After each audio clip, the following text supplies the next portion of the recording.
और जो बीच बीच में मैं बोला हूं 10-10 जगह, 15-15 जगह, 20-20 जगह, उसमें और क्या बोला?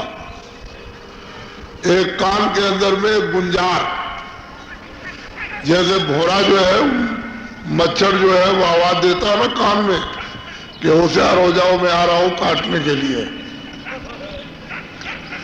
ऐसे ही गुंजार, ये मानो धर्म की और आध्यात्मिक धर्म की। फिर दूसरे काफले में 80 दिनों तक तो ये हुआ, और बीच बीच में इन टाट वालों के जो भाषण हुए हैं, जो ये रात रात भर आते रहे, वही तो ये और करते क्या रहे? तो वो मतलब ये है कि सब कानों में गुंजार है, और जब तक वो लोग जिंदा रहेंगे तब तक हमारी काफले यात्रा को कोई भूल नहीं सकता। वो सबको याद है। वो लोग ये कहते हैं, अभी आए हुए थे गुलमर्का के लोग, ये कह रहे थे कि ऐसा मालूम होता है कि अभी काफला गया। उसको बराबर याद रख। तो धर्म की गुंजान, एक मानव धर्म है, एक आध्यात्मिक धर्म है। मानव धर्म की भी गुंजार हो और आध्यात्मिक धर्म की भी गुंजार। जब ये भोरा बोलेगा तो कान खड़े हो जाएंगे, लेकिन जब धर्म की आवाज होगी ही नहीं कि मानव धर्म क्या है, आध्यात्मिक धर्म क्या है, तो लोग सो जाएंगे। तो आवाज तो लगनी चाहिए। ये सब स्रोत, जैसे छोटी छोटी नालियां होती है, मकान का पानी तो कहीं जाना चाहिए, नहीं जाएगा तो सामने सब जमा हो जाएगा और सब दरवाजा खराब कर देगा। नालियां रहेंगे, पानी निकल जाएगा। तो ये धर्म के स्रोत नालियां, अरे भाई ये तो मतलब ये कि होनी चाहिए। नाले और मतलब है कि नदी, और वो तो बहुत दूर है, लेकिन पहले तो नालियां छोटी छोटी हों। वो छोटी चीज फिर धीरे धीरे करके वही चारों तरफ से पानी आएगा, फिर नाला बन जाएगा, फिर छोटी छोटी नदी बन जाती है, फिर उससे भी बड़ी नदी, फिर गंगा जमुना, और लेकर के फिर समुद्र में गिर जाती है। ऐसे ही धर्म कहानी है, मानवता की कहानी इसी तरह से। चाहे वो किसी का इतिहास पढ़िए, मोहम्मद का इतिहास पढ़िए, कृष्ण भगवान का इतिहास, राम का इतिहास पढ़िए, बौद्ध का, महावीर का, शंकराचार्य का, इसी तरह का। तो मतलब यह है कि तौर तरीके समयानुसार वो तो बदल जाते हैं, लेकिन यह है कि वो धर्म तो एक ही है। यानी सत्य तो सतयुग से चला रहा, उसमें तो कोई परिवर्तन अभी तक हुआ नहीं। दया भी सतयुग से चली आ रही। तो जिन चीजों में कोई परिवर्तन नहीं होना है, वो तो हमेशा की अटल है। अब इसमें बाधा पड़ जाए और ये चीज छूट जाए, भाई यही खराबी है।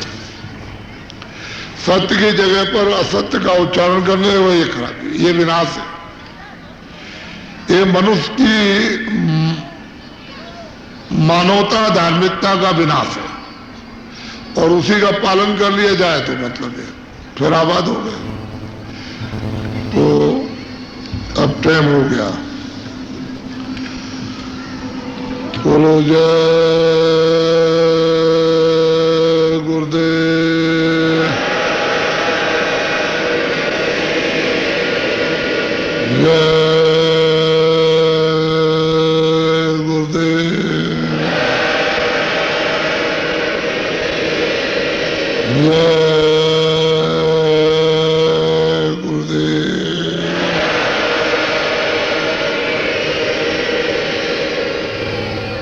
जय गुरुदेव। नाम किसका? जय गुरुदेव। नाम किसका? जय गुरुदेव। नाम किसका? तो वो अभी मैं सौराष्ट्र में गया, बिल्कुल एकदम जंगल में, वहां के नर नारियों ने स्वागत की तैयारी की, बच्चे बच्चियों ने, सबने बड़ी संख्या में। और आप उन नए लोगों को देखिए कि कितना जोर से जय गुरुदेव बोलते हैं। एक आदमी आया, कह लगे चाहे कुछ भी करे, बहुत पहले की बात है, मैं जय गुरुदेव नहीं बोल सकता। चाहे कुछ भी कोई करे तो जय गुरुदेव नहीं बोल सकता। मैंने कि तुम क्या नहीं बोल सकते हो? कि जय गुरुदेव नहीं बोल सकता।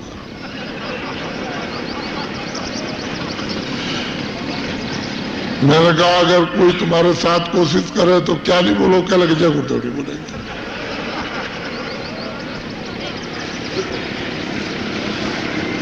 मैंने कहा अच्छा तुम्हारे पैर छू करके और बोले कि महाराज बोलो, तो कह लगे जय गुरुदेव नहीं बोलेंगे।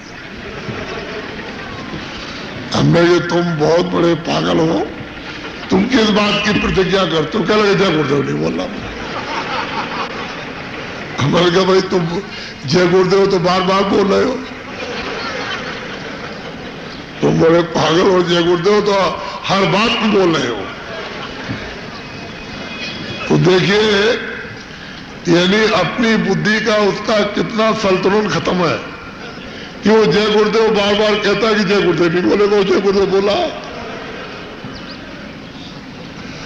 तो मैंने ये सब चीजें अनुभव कर रखी हैं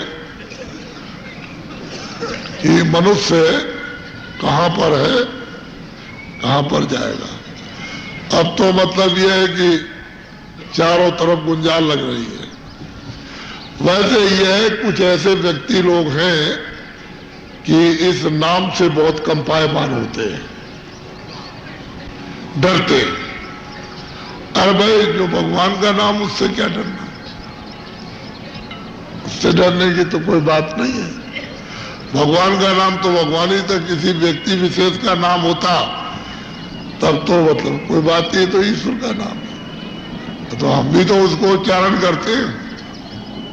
ये तो जानना ही चाहिए किस तरह से सिद्ध नाम जो होता है वो किस तरह से लोगों के हृदयों में समावेश हो जाता है, ये लोगों को मालूम नहीं। वैसे लोग ये कहते थे कि लगे कि हजारों वर्ष लगेंगे। जय गुरुदेव नाम हजारों वर्ष लगेंगे। मैंने भाई मुझे हजारों वर्ष नहीं लगना, क्योंकि ये तो नाम जगा हुआ है, जो सिद्ध किया हुआ और नाम का आदेश है, उसमें हजारों वर्ष नहीं लगते। और देखिए देखते देखते वो तो भूम ज्योतक खितेर काशकार जो संगठन है वो तो जय गुरुदेव है ही उसके साथ। वो तो उसी नाम पर आधारित है। भूम ज्योतक है ये तो मतलब ये है कि एक कामगारों का नाम है, और जय गुरुदेव नाम तो मतलब ये है कि कल्याणकारी है। तो वो कोई बचने बचने वाला नहीं है।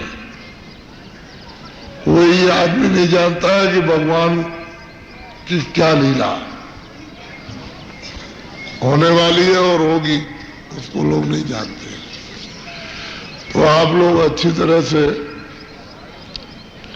अपने अपने स्थानों पर जाएंगे और यहां से ये संकल्प मानसिक अपने अंदर में करें कि अपनी तरफ से तो किसी का बुरा नहीं चाहेंगे, और भूल चूक हो जाए तो उसकी माफी मांग लेंगे।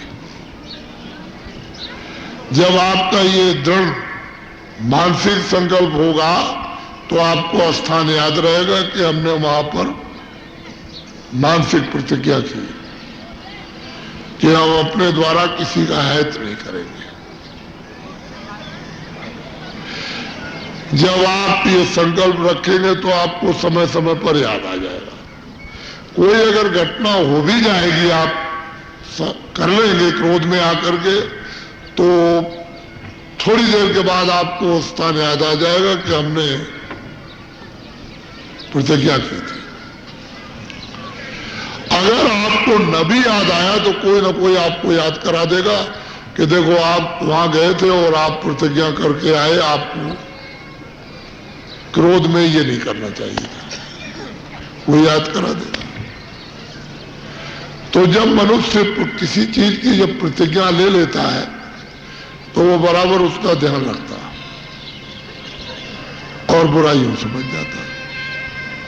जितनी अच्छाई करना चाहो अच्छाई करो, बुराई की तो प्रतिज्ञा लेनी है, किसी का अहित नहीं करना। जैसे चोरी है, ठगी है, बेईमानी है, ये सब उसके अहित है। मान लो अगर किसी को शिक्षा देनी है तो शिक्षा के लिए उसको 2 तमाचे मार दिए कि देख बच्चा ऐसा मत करना, तो वो तो आपने अपना बच्चा समझ के मारा शिक्षा के लिए, इसमें आयत नहीं होता है। माँ तो रोज ही मारती है बच्चे को, पिता भी मार देता है। अगर पड़ोसी अपना बच्चा समझ के मार दे कि बेटा ये काम मत करना, तो वो आयत नहीं। तो जो शिक्षा की चीजें हैं वो अलग है, लेकिन वास्तव में अहित करना, किसी का नुकसान करना जिससे उसको महान पीड़ा हो, हुआ है। तो जब आप किसी अच्छे काम का संकल्प लेंगे और बुरे काम का संकल्प त्यागेंगे तो आपको याद रहेगा और समय समय पर होश आता रहेगा। ऐसे समय में भजन बनता है, फिर लोग भजन कर लेते हैं। भजन कोई 24 घंटे की बात नहीं है, भजन की एक लगन होती है कि हमको समय मिल जाए हम भजन कर लें। और दिन में समय देने के बाद जो घर गृहस्थी में समय देते हो, लगन लगी रहती है, तो वो उतने ही समय के अंदर आपका पूरा हो जाता है, क्योंकि वो तो लक्ष्य है ना भजन का। एक सुई ध्यान है कि काम से निवृत्त हो भजन कर लें, तो उसमें हर तरह की मदद आपको मिलेगी। एक तो यह है कि आपके अंग सहयोगी बन जाएंगे, मन है, बुद्धि है, चित्त है, ये सब सहयोगी हो जाएंगे। दूसरा है कि गुरुओं की कृपा होगी, फिर उधर से मालिक की दया हो जाएगी, तो सब सहयोग प्राप्त हो जाता है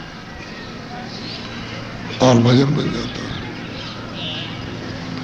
भजन एक समूह शक्ति और ज्ञान और आनंद का एक खजाना है। उसको एक शब्द में कह दिया, भजन भगो, यानी यहां से भागो। ये तो तुम्हारा घर नहीं, भक्त यहां से। तो ये मोटी मोटी छोटी छोटी चीजें हैं, लेकिन लोगों को समझ नहीं। पर फिर ये बात आपको बता देता हूं कि आप लोग जो भी अपना संदेश दे, भूम ज्योत को खेतिहर काश्तकार संगठन में जो भी बोले, सीमा के अंदर, ये बकवासबाजी और भद्दे शब्दों का उच्चारण नहीं। अगर भद्दे शब्दों का उच्चारण करो तो टाट उतार देना, उसको रखने की कोई जरूरत नहीं है। ऐसे शब्दों का उच्चारण करो, तुम तो कोई महात्मा नहीं हो। ऐसे शब्द बोलो, महात्मा तो बोलते हैं नसीहत। वो अगर कुछ किसी को शिक्षा देना चाहेंगे, जान में अनजान में, सामने गैर सामने, तो उनकी शिक्षा में प्रेरणा है। और आप लठ मार दें तो कोई उसको प्रेरणा नहीं मिलेगी, वो ठीक नहीं। वो तो सीमा के अंदर नहीं। तुम मतलब ये है कि तुम महात्मा से 100 कदम आगे चले गए तो फेल हो जाओगे, फिर तुम्हारा कोई भी असर नहीं रहेगा। सीमा के अंदर जितनी सीमा हो उसी के अंदर काम करो। बकवासबाजी और भद्दे शब्दों का उच्चारण मत करो, ये बात याद रख लेना। और जितने भी लोग हैं निगरानी बराबर करते रहो कि कोई आदमी भद्दे शब्दों का उच्चारण न करे। उसका मतलब ये थोड़ी है कि आपको इजाजत दी जाती है कि आप भद्दे शब्दों का उच्चारण करें। शुद्ध शब्द का वही बात, शुद्ध शब्द का उच्चारण कीजिए। एक चीज जो है वो खराब से खराब अच्छे शब्दों से कही जाती है, लेकिन खराब तो खराब ही है। लेकिन इतने क्रूर भद्दे शब्दों से कह दिया जाए तो अच्छे आदमी को भी अच्छा नहीं लगेगा, बुरे को तो लगना ही नहीं। तो इसलिए दूसरी यह है कि जो टाट वाले हैं उनका स्थान अलग है, टाट वालों का स्थान अलग है। टाट वाले बहुत दिनों से टाट कर रहे हैं और परिश्रम कर रहे हो, मेहनत कर रहे हो, तो अपनी मेहनत, अपनी परिश्रम और अपनी सेवा लोगों के लिए वो बरकरार रहे। और जो भी टाट वालों का ये काम है कि जो भी सेवा करो लोगों की, उसको मतलब है सेवा का फल अपने पास रखो, बांटने की जरूरत नहीं। लेकिन भजन और ध्यान ये उनको भी करना। ये भजन और ध्यान ये प्रमुख है, मुख्य। इसे रोज चाहे वहां से हट करके कर लो, जंगल में चले जाओ, खेत में चले जाओ, वहां भजन कर आओ, ध्यान कर आओ, फिर आ जाओ, तो अपने अपनी सेवा सुरक्षित रखो और सेवा का गरूर नहीं। सेवा करो और दीनता कि मालिक ने मुझे जो सेवा दी है मैं कुछ नहीं। उसमें घमंड अहंकार नहीं होना चाहिए। सेवा दीनता, और दीन रहोगे तो दया होगी। तो ये बात बड़ी जरूरी है। और जो टाट जो करोड़ों आदमियों ने देश में पैर लिया, उनको अभी तो काम कुछ नहीं, अभी तो काम की शुरुआत भी नहीं, अभी तो काम का संकेत है। ऐसे खराब युग में, खराब समय में, खराब वातावरण में, खराब परिवार में, खराब समाज में, बिगड़ा हुआ समाज, बिगड़ा हुआ परिवार, बिगड़े हुए मनुष्य, इनके बीच में अभी तो आपके लिए काम के संकेत है, काम नहीं।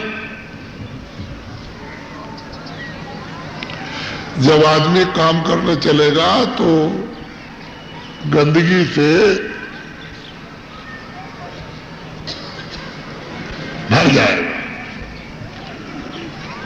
तब काम होता है। ऐसे काम नहीं। तुम देखो जो शहीदों ने जो काम किया है समाज के लिए, मानव के लिए, अपने धर्म के लिए, मानव धर्म के लिए, अपनी आत्मा के लिए, बुजुर्गों की प्रतिष्ठा के लिए, महात्माओं की आन और शान और यादगार के लिए उन्होंने अपनी जान को भी होम दिया। उनको कुछ नहीं समझते। उस सत्य में शरीर को कुछ नहीं समझते, फिर जन्म मिल जाएगा। तो आपका काम अलग है और भूमि ज्योतक के तहत काशकार ये संगठन अलग काम है। आप लोगों का यह है कि इनको पूरी मदद करो, पूरा सहयोग दो, ताकि देश के अंदर में कानून तो कितनी देर लगती है बनने में, कानून के बनने में कोई देर नहीं। और कानून इतना सादा होना चाहिए कि सब लोग जबान पे याद रखें। ऐसा किस बात का कानून है कि मतलब यह है कि 10-10 एडवोकेट लगे हों हमारे, और फिर भी किसी की समझ में कानून ना आता हो, बनाने वाला कानून को ना जानता हो, वो भी एडवोकेट करता हो जिसने बनाया है, और मतलब यह है कि जो पढ़ रहे हैं वो ना जानते हो, तो जो बेचारे नहीं पढ़ते हैं वो क्या जानेंगे कानून को। कानून तो सीधा साधा हो। तुमने चोरी की है, उसकी ये सजा है, सीधा कानून में क्या, क्योंकि जो चोरी करता है जब पकड़ा जाता है तो मौका है, और जो भाग करके चला गया जिसको किसी ने नहीं देखा उसके पकड़ने से बनने वाला क्या, वो तो बखेड़ेबाजी है। वो तो पकड़ लिया तो उसके दो ही शब्दों का है कौन। मारपीट होती है वहां तो सब लोग हैं, तुमने मारपीट की तो वहां सब देखते हैं कि मारपीट हुई है, फिर उसको बनाने की क्या जरूरत कि मारपीट नहीं हुई। तो ये बखेड़ेबाजी खड़ी है। कानून तो सीधा साधा होना चाहिए और तभी लोग उसका पालन करते हैं, ऐसा नहीं है। और फिर जो न्याय करने वाला होता है वो उसमें इतनी ईश्वरीय कुछ ऐसी क्षमता आ जाती है कि शिक्षा के लिए उसे कहेगा अच्छा आपकी तुमने ये गलती की, जाओ अब गलती मत करना, तुमको माफ किया जाता है। तो फिर वो सोचता है कि गलती तो हमने की और ये तो बड़ा भारी अपराध हो गया और अब की हम क्षमा कर दिए, अब नहीं करेंगे गलती, तो जीवन भर याद रखता है और अपने आप को समझता रहता है। तो कानून बनने की कोई ऐसी बात नहीं। तो ये है कि बुम ज्योतक के तेल खासकर ये संगठन इनका है, क्योंकि इन्हीं को सब परेशानी है, तकलीफ है, परेशानी है, उलझन है, मेहनत करते हैं, मशक्कत करते हैं, बाल बच्चों के बीच में रह करके रोते चिल्लाते रहते हैं और मतलब यह है कि कुछ नहीं। कहीं गए तो हमने देखा है जब कोई बीमार पड़ जाता बीमारी का तो कोई पता नहीं है। अभी बुखार चढ़ा तो आसपास गांव में कोई वैद्य नहीं है और कोई दवा नहीं है, और बीमार पड़ गया और बुखार इतना आया कि 104, 105, 106 डिग्री तो खत्म हो गया।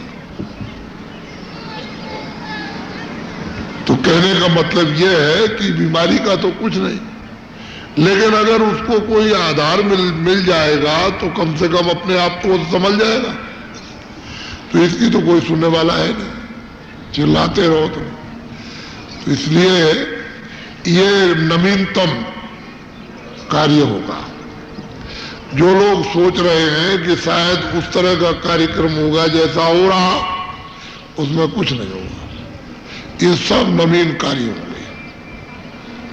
लेकिन मैं उसका आपके सामने इसलिए रूप नहीं रखना चाहता हूं कि आप जल्दी से उसे हजम नहीं कर पाओगे और धीरे धीरे धीरे धीरे ये तो आपको अनुभव हो रहा है कि कोई नया कार्य होने में जा रहा है। इतना तो आपको अनुमान हो रहा है कि कोई ऐसी नई चीज आएगी, लेकिन वो बताई नहीं जाएगी। तो आप लोग भजन करेंगे, सुमरन करेंगे, ध्यान करेंगे, आए गए का सत्कार करेंगे, बड़े बुजुर्गों की आप उन लोगों सम्मान, बड़े बुजुर्गों का सम्मान किया जाए तो आपको आशीर्वाद मिलेगा। हम लोग जब बचपन में थे, कोई आ रहे तिलक लगा करके फौरन पैर छुए, कोई महात्मा आ रहे फौरन पैर छुए, जाओ बच्चा तुम खुश रहो, प्रसन्न रहो। महात्मा आए पैर, जाओ तुम फलो फूलो, खुश रहो, तुम बहुत अच्छे लड़के हो। उसने गया तुमके पैर छूले, उनका ठीक। किसी माता के पैर छूला, तुम जुग जुग जियो, इतनी प्रसन्न गदगद। तो ये सब अंदर से किसी का कुछ निकालना है तो मतलब ये है कि तरीका है निकालने का। आशीर्वाद को लेना है किसी के तो तरीके से।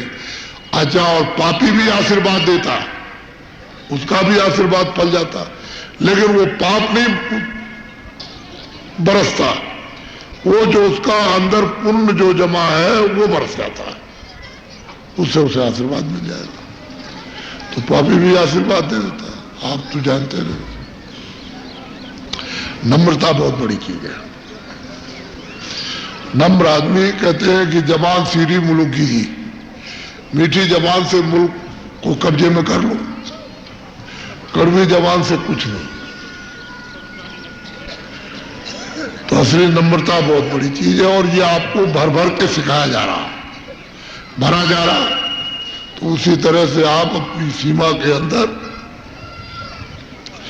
सब काम करें। और फिर आपको तारीख बता दें, 4 अप्रैल को भूम ज्योतक खितिहर काश्तकार संगठन की गोपनीय गोष्ठियां एक ही दिन में 4 अप्रैल को 4 गोष्ठियां एक ब्लॉक में होंगी और टाट वाले उसमें बड़ी अखित परिश्रम करेंगे। टाट वाले वो अखित परिश्रम करेंगे, गोष्ठियां इनकी होंगी और वहां निर्णय होगा, निर्णय लिया जाएगा। अब क्या निर्णय लिया जाएगा ये आपको नहीं, ये तो वही लोग जानेंगे, लेकिन गोपनीय गोष्ठियां इनकी होंगी और ये टाट वाले अखत परिश्रम करेंगे। और 10-11 अप्रैल को भूम ज्योतक खितिहर काश्तकार संगठन सम्मेलन ब्लॉकों में होंगे। तो 10 तारीख को ब्लॉक से 5, 7, 8 किलोमीटर पूरब और पश्चिम, उतना ही। ये तो 10 को होंगे 2 कार्यक्रम। 11 को उत्तर और दक्षिण में उतना ही दूर हट करके, ब्लॉक से अलग रहना, ब्लॉक से सटा हुआ नहीं। जैसे जिलों में ब्लॉक है उनको छोड़ दो, जो जिले में ब्लॉक है, जो शहर के अंदर ब्लॉक है, जो शहर से सटे हुए हैं, उनको छोड़ दीजिए आप, उसकी कोई जरूरत नहीं है। आप उन ब्लॉकों को लीजिए जो शहर से अलग है। ये दोनों दिन की 2 दिवसीय ये भूम ज्योतक है खितिहर काश्तकार संगठन सम्मेलन, ये वैचारिक क्रांति है। ये 4000 होते हैं 2 दिवसीय कार्यक्रम। 4000 भूम ज्योतक खितिहर काश्तकार संगठन सम्मेलन होंगे। 1000 ब्लॉक उत्तर प्रदेश में, तो 4000 होंगे और 4000 ये भूम ज्योतक खितिहर काश्तकारों की गोपनीय गोष्ठियां 4000 ये होंगी 4 अप्रैल को गोपनीय गोष्ठियां। और वो खुला हुआ, वो ओपन होगा, वो सम्मेलन ओपन होगा। तो ये दोनों मिलाकर के 8000 हो गए। ये छोटी बात नहीं है, क्योंकि हमने ये अच्छी तरह से समझ लिया है कि हमारे पास तो पैसा है नहीं, हम इतना रेडियो पर अखबारों में कहां तक देंगे बेचारे गरीब आदमी। तो हमने ये सोचा कि बस कोई दूसरा रास्ता निकाला जाए, क्योंकि ये लोग तो पैसे खर्च करते हैं, तो जो चाहे अखबार, जो चाहे रेडियो बोले, उनके तो सब समाचार आएंगे। लेकिन तुम गरीबों के, भूम ज्योतकों के कौन समाचार देता है कि हम कोई अच्छा काम कर रहे हैं कि नहीं कर रहे, वो तो कोई समाचार आएगा नहीं। और भूम ज्योतक 2400 घंटे अपने उस खेती के काम में फंसे रहते हैं, उनको फुर्सत नहीं है दूसरी जगह जाने की। तो हमको तो उस तरह का कोई रास्ता निकालना पड़ेगा। और ये हम सब नाम बदल देंगे, जैसे अध्यक्ष, उपाध्यक्ष और मंत्री, ये सब नाम बदल जाएंगे। इनकी जगह पर ऐसे नाम रखेंगे जो तुम आश्चर्य करोगे। जैसे एक मिसाल मैं देता हूं कि भूम ज्योतक खितिहर काश्तकार संगठन का डाकिया, एक बात कहता हूं, वो डाकिया किसका होगा? भूम ज्योतक खितिहर काश्तकार संगठन का डाकिया होगा। लेकिन वो उसकी जगह पर कोई नाम और रहेगा। एक बात बता देता हूं, तो ये सब नाम बदल जाएंगे, इसमें कुछ नहीं रखा हुआ। इससे लोगों के हृदयों पर धक्का लगता है, तो फिर धक्का लगने की बात खत्म हो जाएगी। नया जीवन होगा, मतलब नई स्थापना होगी, नए विचार होंगे और नया शब्द होगा। और ये सब अभी कर देता हूं तुम्हारे सामने, पहले तुम ये तो कर लो अब की बार। ये तो जरा कर लीजिए तो सब व्यवस्थित से हो जाएगा। और पहुंचाने में क्या देर लगने वाली है, पहुंचाने में कुछ देर नहीं लगी। खैर, तो हमने सोचा कि हमारे बेचारे गरीब आदमी है और मतलब ये है कि इनका समाचार तो कोई आने वाला नहीं है, तो आप अपने पुलंदों को अखबारों के तो बांध के धरे रहो और दिल्ली वाले और उतने सब लखनऊ वाले रेडियो में काग घोषित लगा दो, एक भी आवाज बूंद जोतकों की ना निकले। और देखो कैसे नहीं घर घर में पैगाम पहुंचता है। अरे घर घर में कैसे काम नहीं होता बूंद जोतकों का, ये देखना है आप। और फिर आप अभी थोड़े दिन में पूछ लेना, हमने तो आपको उत्तर प्रदेश में 6 महीने का कार्यक्रम मांगा है हस्तिनापुर से, और मतलब यह है कि सारे प्रदेश में, सारे देश में, यानी हमने मतलब यह है कि 1.5 साल का समय मांगा। क्या आप हमको थोड़ा सा समय तो दे दीजिए। अभी देखिए आप, तो आप पहले देखिए, और जब ये 8,000 कार्यक्रम आपके हो जाएंगे, 4,000 गोपनीय मतलब यह है कि, और 4,000 ओपन सम्मेलन उन जोतकों के, तो ये ऐसा मत समझना कि भाई अभी तो यही है, तुरंत एक और जादू फिर जादू चलेगा। फिर वो जादू वाली बात आएगी कि वो जादू कैसे होता है। फिर देखिएगा आप, उस जादू को देखिए आप। अभी तो ये जादू का स्थान बनाया जा रहा, फिर वही स्थान से छोड़ दिया जादू, बस। तो आप ये टाट वाले तो खूब, और किसी कर्मचारी अधिकारी की अगर तुमने बुराई की, तुम बस समझ लो। तुम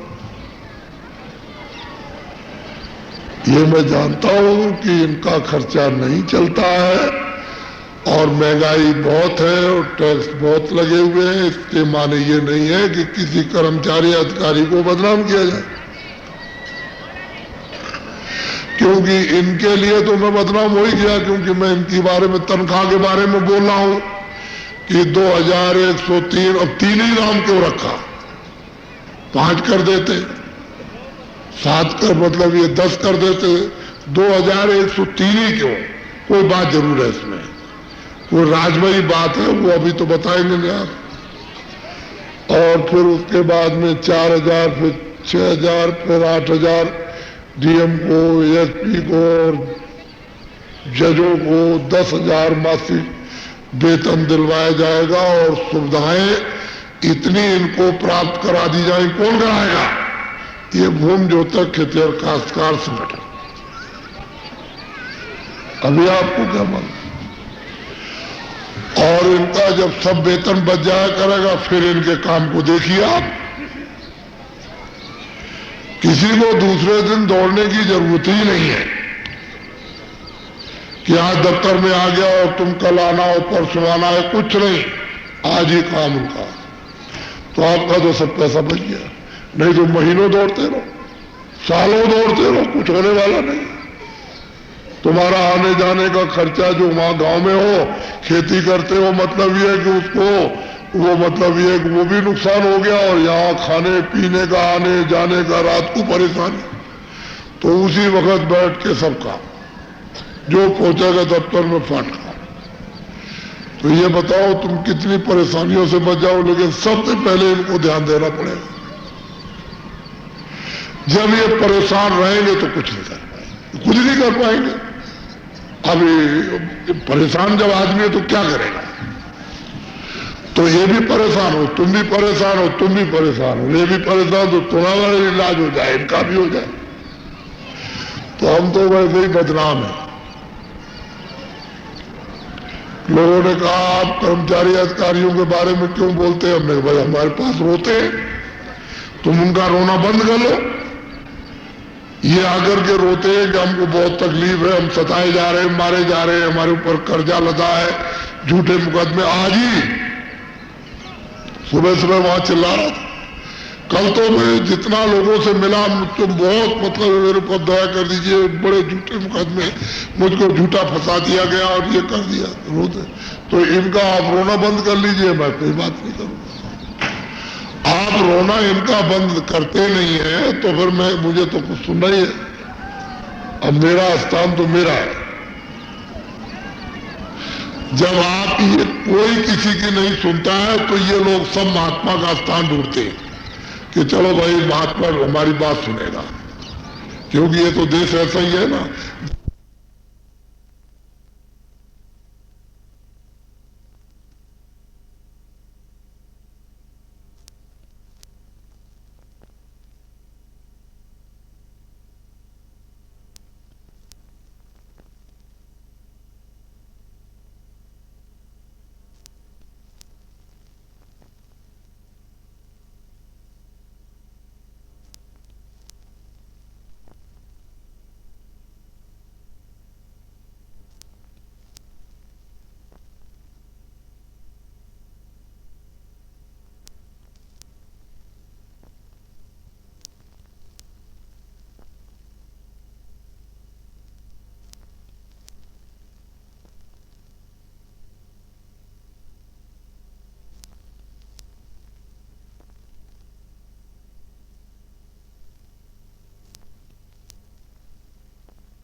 मुझे तो कुछ सुनना ही है।